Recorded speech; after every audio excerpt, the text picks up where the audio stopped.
Hey everybody, and welcome back to Nameless Reviews. Today we're reviewing Wonder Woman 1984, a movie that released on Christmas Day in both movie theaters and on HBO Max. Now this is the first of the major motion pictures that Warner Brothers is going to be releasing on HBO Max due to the pandemic, and there's quite a bit of hype behind it. Wonder Woman 1984 is a superhero film directed by Patty Jenkins and stars Gal Gadot, Christopher Pine, Kristen Wiig, and Pedro Pascal. The movie was written by Patty Jenkins, Jeff Johns, and Dave Callahan. Now this will be a spoiler-filled review, so if you don't want to have the plot of the movie spoiled for you, go watch Wonder Woman 1984 and then come back and watch this video. Real quick, also make sure to subscribe to the channel as I'm just getting started here, and that really helps YouTube promote these videos. Consider giving it a like as well. Smashing that like button really helps with the algorithm. So Wonder Woman 1984 opens with a flashback to Diana's childhood in Themyscira in the form of their version of the Olympic Games. Diana is competing against much older warriors from what again appears to be all the Amazons and a stadium they have. Now they run basically like a Ninja Warrior course, and Diana initially does really well.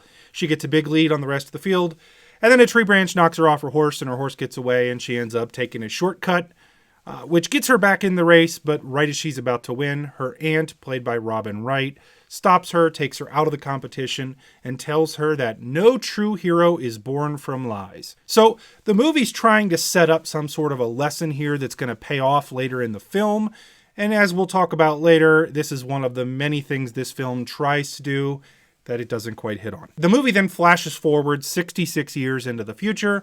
Diana's working as an anthropologist at the Smithsonian. She's fighting crime as Wonder Woman as well, and there's an opening action sequence where Diana beats the crap out of a bunch of small-time criminals in a mall in DC. They were in there to steal ancient historical artifacts from a local DC mall using a jewelry store as a front, because of course that's where you do your underworld business. After defeating them, the FBI confiscates all the artifacts, but then they actually send them to the Smithsonian for analysis. How convenient. Diana, along with Barbara Minerva, played by Kristen Wiig, begin to analyze the artifacts, and they find a black stone that has an inscription that Diana translates into something along the lines of "it gives wishes." They don't really believe in the stone, and Diana inadvertently wishes for Steve Trevor to come back because she's been apparently dreaming of that for 66 years since he died. Barbara, who's a new employee at the Smithsonian, she's super nervous, clumsy, insecure. She ends up going to dinner with Diana after work, and on her way home, she is almost assaulted by a drunk man in a park.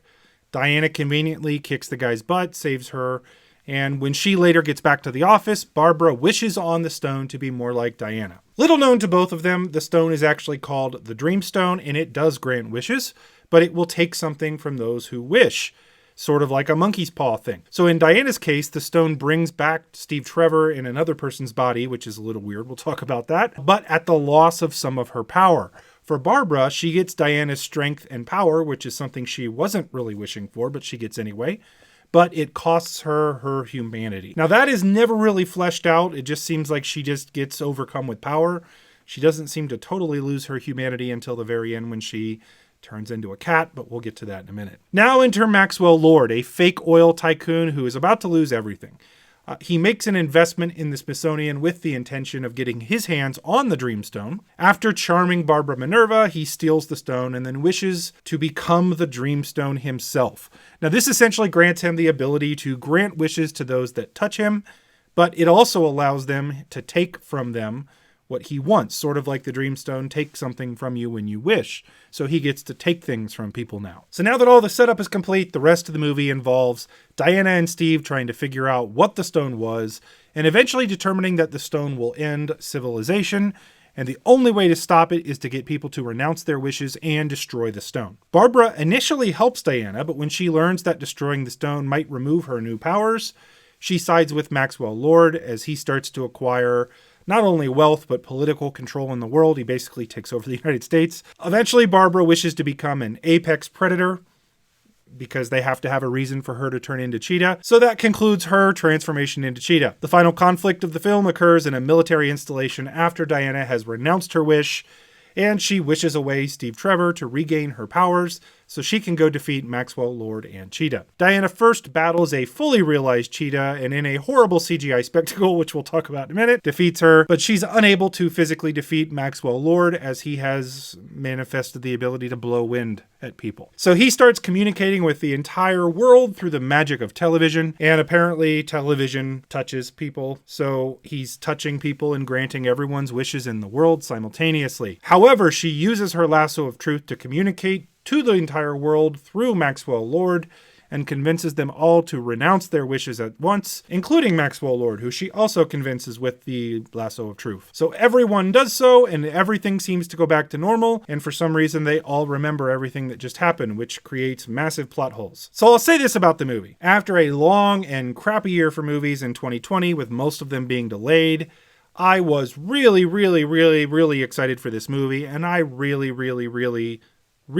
wanted it to be amazing. Unfortunately, this just isn't a good movie. It's not terrible, and I kind of had some fun watching it, maybe because there was nothing else to watch, but oh my, there is some bad writing, bad execution, and I'm not even sure how we got here from that first Wonder Woman, which by most accounts was actually pretty good compared to this. So as I mentioned earlier, they try to set up this theme of not taking shortcuts and not lying and living in truth, but it's just not super well realized. And the opening scene in Themyscira, that's outstanding. It's probably the best scene in the movie, but there's no real payoff to it. It felt very out of place. They didn't go back to it enough or make it clear that that's the point they were trying to make. The movie also pays almost no attention to what we already know of the world of the DCEU. Diana seems to openly fight crime in her Wonder Woman outfit, and this goes against the idea that she shut herself off from the world for 100 years that we see in the other movies. Lots of what happens in the movie seems to happen because the plot needs it to, and the rules for how the stone works, the effect that the stone seems to have on people seems to change throughout the movie. Diana's supposed to be powered down, but she has crazy power when they want her to, when they need a cool action scene, and then when they need her to lose for the plot, all of a sudden she can't do things anymore. You know, there's a scene where she's throwing trucks around, but then all of a sudden she can't pull a lock off. Again, it just doesn't make a lot of sense. Compare this to Superman 2, where Superman gives up his powers and learns that he can be beaten just by like a regular guy in a diner. There really doesn't appear to be any effect on Diana's powers. In fact, she even turns a plane invisible when she's supposed to be powered down, something that she's never done before. You know, the bringing Steve Trevor back didn't seem to take a whole lot away from her other than her ability to beat Cheetah. So like if you took Cheetah out of the movie, Diana probably could have lived really happily with Steve Trevor having come back because she's still more powerful than anybody else. She can flip and throw trucks all over the place and whip her lasso around and do all kinds of crazy things. It's just Cheetah kicks her butt once and now all of a sudden she has to get rid of Steve Trevor. It really didn't get the effect I think they were going for. And again, let's talk about Steve Trevor because that whole thing is super weird. By having him come back in another body, which again, if you haven't seen this, sorry to spoil it for you, but he doesn't come back as him. He comes back in some random guy's body that everyone else in the world sees as that guy, but Diana sees as Steve Trevor. I'm not sure why they chose to do it this way. So basically, Diana is banging this guy that looks like somebody else that is kind of Steve Trevor. She seems totally fine with the idea that this guy's life basically ended so she could hang out with her boyfriend. That never seems to bother her. It's just very weird. They also tried to flip the fish out of water script from the first movie where like she comes into the world and she's, learning how the world works. And now Steve Trevor's coming into the much later world and he's trying to figure out how it all works. They try to flip that script, but it just doesn't work. It falls flat. Lastly, Barbara Minerva as a character is such a trope that it's just so predictable. How many more villains do we need that are just super nice people but nerdy and unnoticed? And then they get power and turn evil. Not to mention, one of the dumbest things that Hollywood always tries to pull over on us is the idea that these actors and actresses like Kristen Wiig, who's freaking beautiful by the way, that somehow everybody sees her as hideous and unattractive until she lets her hair down. And now all of a sudden she's beautiful. Like, that's ridiculous to me. They do this over and over again with these models. Come on. Seriously. Now, all things said, the movie isn't terrible, and you can at least follow the plot, even if half of it is inconsistent and unbelievable. Who knew that the Smithsonian kept aircraft fully fueled and operational? I didn't even know we had the technology back in the 80s that would allow a single jet fighter to travel from Washington, D.C. to the Middle East and then back without refueling at all. That is incredible tech. Also, did you know that the lasso of truth does more than just make people tell the truth? It does whatever the directors and the writers want it to do. Block bullets? Sure. Extend to whatever length you need it to? Sure. Wouldn't it be cool if you could like Tarzan from lightning bolts with it? Yeah, let's do that. I know it's a superhero movie, but come on, at least follow the rules that you make for yourself. Anyways, I could go on and on. For plot and script, this movie's going to get a 4.5 out of 10 for me. So let's talk about the acting. Gal Gadot reprises her role as Wonder Woman, and I have mixed feelings on her. On one hand, I think she's great as Wonder Woman, in the sense that she obviously looks the part. She brings the physical presence to the character. And I think in the first movie, at least, she was able to play that fish out of water character well. Her obliviousness to the world and her lack of social interactions could be explained by the fact that she had never met these people. So I think it made up for her lack of acting range. In Wonder Woman 1984, she's forced to be Diana Prince more and somebody who's fully adjusted to the world. And so that pulls out a more dynamic range of acting. And I largely think she just wasn't great in the movie. She's not terrible, but she's not good. Christopher Pike is good as always, but he doesn't have a ton to work with this character. I think it's fairly poorly written. Kristen Wiig is the highlight of the film from an acting perspective. She makes that self-deprecating, awkward look really easy to do, but it's actually a sign of great acting. I think she was a great pick for the role, and her transformation from clumsy and awkward to badass is pretty cool, even if it is super tropey. Now, Wiig does great with what she's given, and like I said, I think she was the highlight of the movie. Pedro Pascal, who I normally love, is incredibly over the top here. Like, I'm sure he enjoyed the part, being able to like basically let himself go in the character, but it came off campy and unrealistic. I understand this is a superhero movie. You'll hear me keep saying that. But with people, and people can fly and turn planes invisible, again, it's a superhero movie. But I would say there is a new standard in terms of the depth of villains that we expect in new superhero movies, with the best villains being sort of nuanced, like Loki or Thanos. You expect some nuance there. I think that there was an attempt here to humanize him, to give him a son and create some type of an arc there. It just didn't work. Pedro Pascal was decent, but this is far from his best work. I feel a much better connection with his character in The Mandalorian when we don't even get to see his face than I do in this movie. So overall for acting, I'm going to give Wonder Woman 1984 a 6 out of 10. So let's talk about Patty Jenkins and the direction for the film. Patty Jenkins absolutely set a bar with the first Wonder Woman movie. It was great.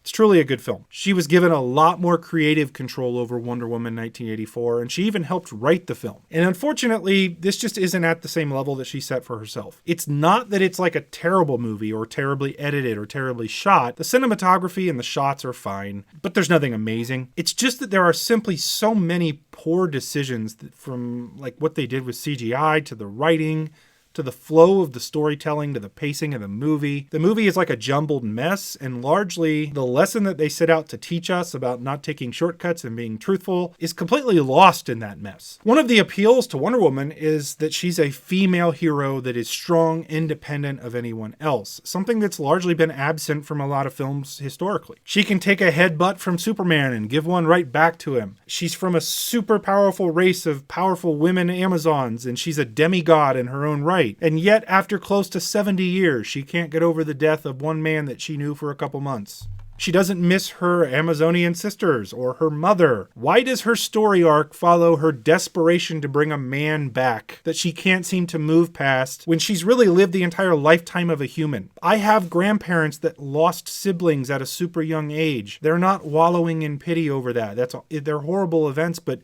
those things happened a really long time ago. It just seems really odd that this super powerful woman is latched on to one relationship that lasted a couple months 70 years ago. It's just one example of a bad decision, in my opinion, for the film. It's not a flat-out terrible movie by any stretch, and Patty Jenkins is still a great director. She's going to have another shot at Wonder Woman, but this is nowhere near the level of the first film for her. I'm going to give Wonder Woman 1984 a 5 out of 10 for direction and cinematography. So let's hit on the special effects and design for this film. I'll save the special effects for last, so let's start with the costumes. This is obviously a period piece from the 80s, and they were leaning full force into shoulder pads, aerobics, leotards, and the general style for the 80s. Probably a little too hard, though. It was a faithful recreation of the era, but they were really going for it here. Diana's clothes were pretty stunning, and Barbara, once she makes her wish, and she suddenly gains Diana's ability to pick out clothes to wear, because then she shows up in a dress that's stunning. Not sure that we would have seen that dress in 1984, but who knows? The clothing and the sets were fine. They were sort of caricatures of the time period, but they were pretty good. The special effects, on the other hand, were pretty awful. I sort of rate films based on the budget of the film with their special effects. Like, I don't expect everything to have top level, special effects, but this is a big budget film that's a follow-up to a big budget film. They could have had pretty much any budget they wanted for special effects, and you sort of expect that in superhero movies. Now you sort of expect the spectacle, right? Does that look like a super big budget production to you? I mean, look at that. Honestly, that's the best they could do for Cheetah. The last fight scene was terrible. Terrible for effects, for its choreography, which I imagine was limited to the effects that they could create. I don't know whether they cut more of it because it looked worse. I was really, really disappointed with the special effects here. I was actually fairly shocked at how bad they were. So for special effects and costume design, I'm going to give the film a 5 out of 10, only because I think the costumes were cool to a degree, and I think I'm being pretty generous here, honestly. So I've talked about a lot of things in the film that I thought were but let's talk about something I thought was great. Hans Zimmer scored the film, and he's always really, really good. He took over from Rupert Grayson-Williams, who scored the first Wonder Woman movie, and while I thought that was pretty good, this is certainly a major upgrade. Hans Zimmer nails it. The score for the Themyscira scenes is really amazing. I've actually listened to it on repeat. I kind of love it. It's grand, it's hopeful, it's upbeat. I love it. So anyways, for the score, I'm going to give the film an 8 out of 10. All right. So I know this is a superhero movie, said that before, and it's supposed to be fun, but I think the movie made a genuine attempt to make an emotional connection. I think we were supposed to feel the depth of Diana's decision to let Steve Trevor go. I think we were meant to see Maxwell Lord how he could go down the path he did, and how his son was like an anchor that brought him back. I think we're supposed to see and empathize Barbara Minerva's situation and her awkwardness and that rise to power and how she doesn't want to let it go. But I think ultimately all of that failed. Nothing really hit the mark. When Diana gives up her wish and Steve Trevor dies again, I literally felt nothing. I didn't care. I could tell it was coming. I didn't miss his character at all. And I think that epitomizes the movie in general. It just had lofty goals and it failed at reaching them. So for emotional connection, I'm going to give the movie a 5 out of 10 simply just because I think the effort was there. And lastly, let's talk about fun and rewatchability. Now, this is where you would think a superhero movie would do well. These are typically fun movies that serve as a spectacle, and they give you a total release from our everyday lives. We get lost in a world with superpowers and hopeful endings. And I wouldn't say the movie isn't fun. I wouldn't call it a blast either. The movie drags a bit in the middle. There aren't actually a ton of times where we see Wonder Woman be a badass and be Wonder Woman. There's a lot of just, side quests and looking at clothing and things like that. There aren't really any super satisfying moments in the film for me. That being said, it really isn't terrible. It's just not great. It's a movie that I may watch again at some point, but it's not something that I'm dying to watch again now or that I will be watching regularly. So for fun and rewatchability, I'm going to give Wonder Woman 1984 a 6 out of 10. Overall, as you can tell, I didn't love this movie. I desperately wanted to. This was one I'd been looking forward to for a year, and it just doesn't live up to the bar that the first Wonder Woman film set. The movie gets an overall average score of 5.6 out of 10 from me. So what did you guys all think of Wonder Woman 1984? Do you agree with me, or did you like the film more? Please let me know in the comments below. Also, again, please like the video and subscribe to the channel. This is a new YouTube channel for me, and your interactions, your likes, your comments, your subscriptions all help this channel grow and help these videos reach more people. Hey, thank you for watching. Thank you for helping get started on this channel with me. Until next time, peace out.